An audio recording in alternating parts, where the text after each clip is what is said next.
I think everything that we do, every day in our job, every day at home, as people, as we grow, is preparing us for the next thing. Whether that's inside the organization, whether that's out on your own, casting a larger net, spreading your wings, and doing something that scares the heck out of you.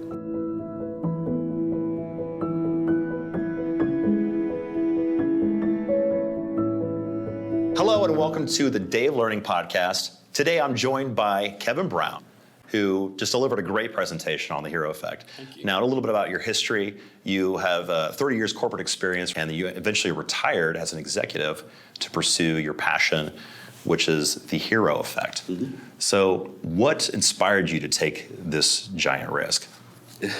You know, one of the questions that I get more than any other is, why would you leave a really great career? Why would you leave a good job? Why would you leave all the security to go do this unknown, this thing? And I always tell people, I did not pick this. It picked me.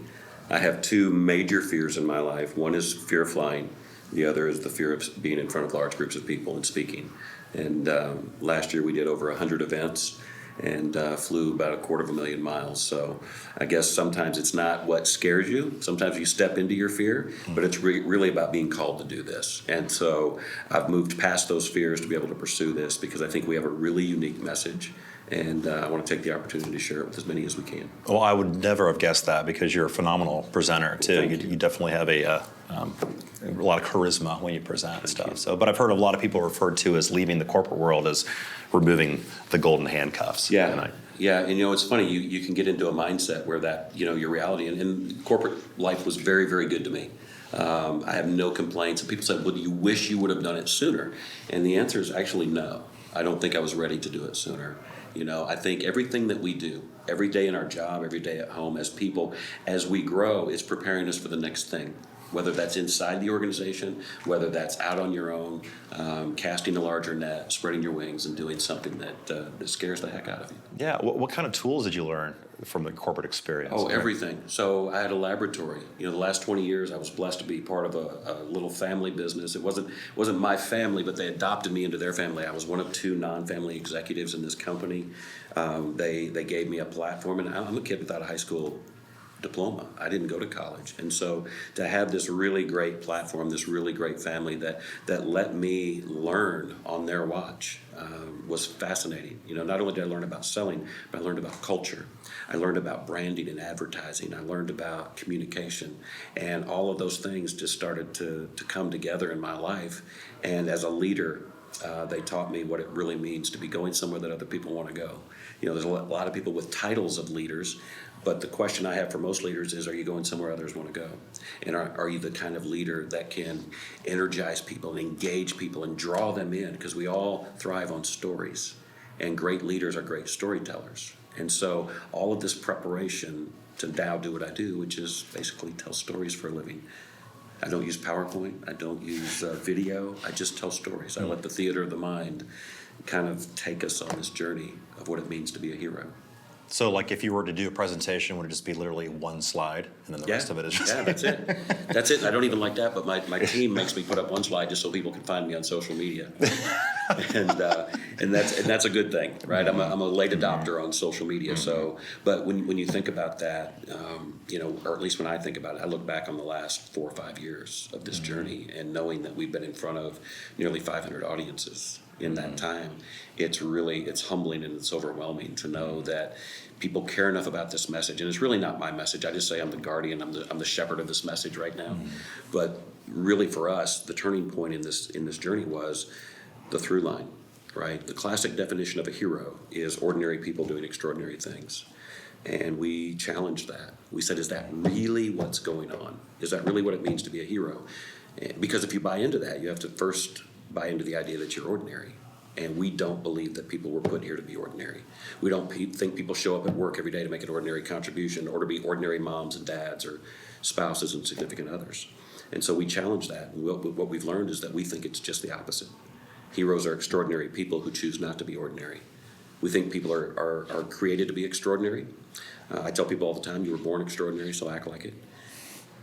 Extraordinary people choosing not to be ordinary changed everything for us. So we take them on this journey of what that looks like. I love that, especially it's very timely in the sense that we're inundated with tons of stories about heroes. I mean, the Marvel generation, Absolutely. DC, and everything. I mean, kids are running around with capes on and Halloween Absolutely. masks. I have one on right now. It's a good look for you. It looks great. And in your presentation, you shared that story of jumping off the couches too. I was that guy. Yeah, I was me too. that. Anytime my parents had somebody over, it was an opportunity for me to show my best Superman moves. So. Absolutely. Absolutely. And I don't think we ever outgrow that. The problem is that kid, that energy, that vision, that belief. I mean, we believed in heroes when we were kids. And just let me step back for just one second. When we talk about heroes, you start with the gold standard. Our military men and women, our first responders, our doctors and the nurses, the teachers, true heroes in everyday life. But I think as easy as it is sometimes to see the heroes around us, it's really difficult to see the ones within us. And that's our mission, is because we think in every role, in every walk of life, there are people who can show up and make life better, which is what heroes do. By definition, they make life better.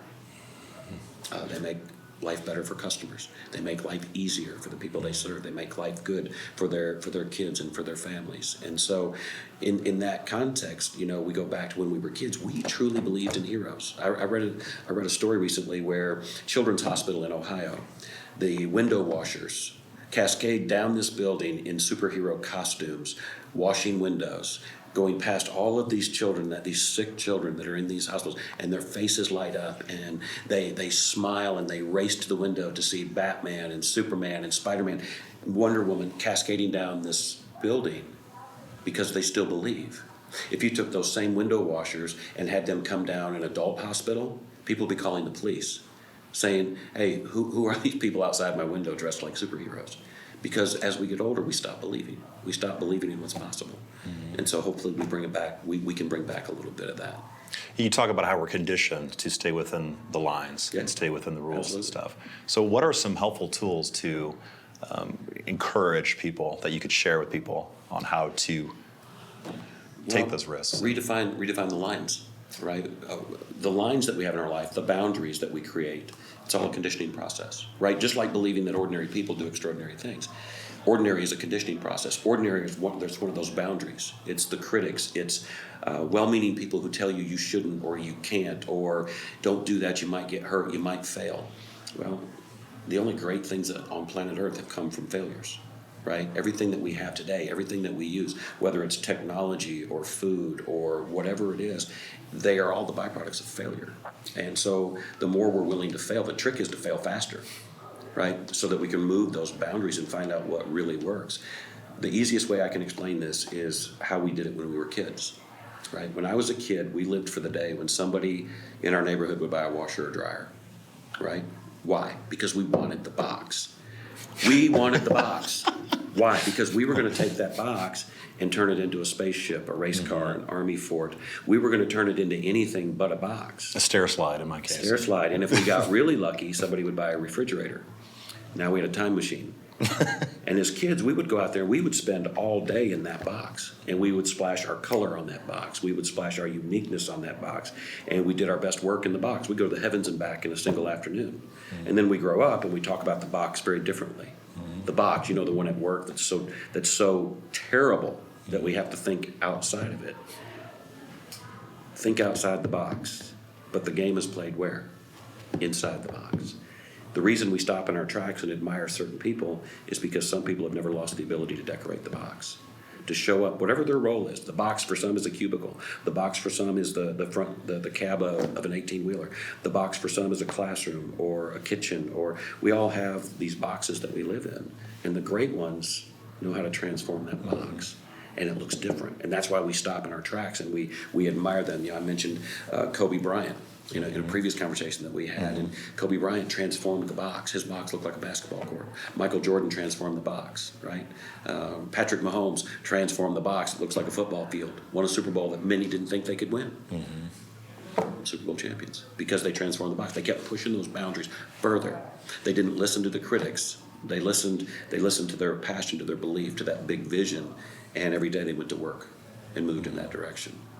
And so I would encourage people to move the boundaries, to color the box, find your uniqueness that makes that box you live and work in look special and look different. Wow. Yeah. Embrace each moment as your opportunity to succeed. You know, the only thing we have is this. And it's been my experience, most people are dragging around the worst of yesterday, praying for the best of tomorrow, and they miss the only thing they have control over, right? We take it for granted. We walk around with these devices, which are critical to being able to communicate, to being able to connect, being able to do business, removing the barriers to life. But technology should never replace human connection, right? Human connection, you know, the cellular level, the other cellular level here. Connecting with people at the heart level, I think, is what brings the meaning and the color to life. And that's why we're here. And the only way to experience that is to be in this moment. Most of us live in a constant state of distraction. And it's really hard to clear the clutter and actually show up in this moment. But it can be done. And we should do it. Awesome. Well, I appreciate your time. I was going to ask you, like, is there anything that you would like? I've got another hour if you want to go for a little while. Just wind you up and go, man. Yeah. No, you offer some great perspective too on where we are today. And my last question was really, what's one thing you want people to believe and feel after listening to your presentation? That the world needs their hero. I believe there's something inside everybody. Here's what I tell people. Look, if you can't find that hero, you are robbing yourself of your greatest life, and you're depriving us of your greatest contribution. So on behalf of the rest of humanity, I would love that contribution to come forth, because it just may be the thing that changes the world. And if ever there was a time this world needed changing, it's now. And at 52 years old, I'm still naive enough to believe that we can change the world. All we hear is how bad things are. We hear from the cynics and the critics and all of the people who want to say that humanity is a lost cause, and I just disagree. The world is full of great people. I see them everywhere I go. Sure. I've met them here. I meet them in airports. I meet them on airplanes. And the human condition is fine. We just need everybody to pull out that next version of themselves and pour that into every one of us, because it'll make life better for everybody. There's a friend of mine, he's a great musician, and he constantly throws away projects he feels like doesn't sound good. I'm like, do not throw that away, because that bad idea could spawn. That could be the seed to his greatest work ever.